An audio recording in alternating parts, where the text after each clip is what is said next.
Mga amiga, luluto po tayo ngayon ng talbos ng kamuting kahoy.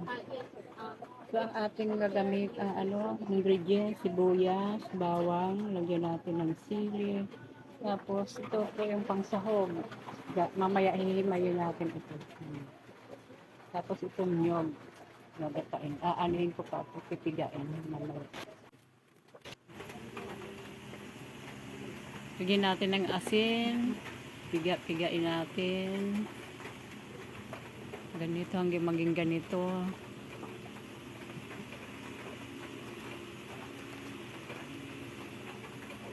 Tapos hanggang lumabas yung katas. Pigain natin ng pigain. Hanggang lumabas yung katas.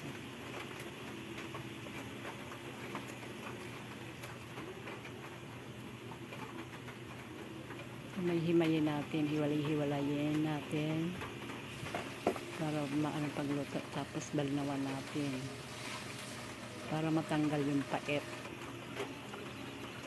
Tapos ilagay natin yung pangalawang gata. Ayan, pangalawang gata. Ilagay natin yung mga ingredients. Ilagay natin yung sahog. Halo-haluin.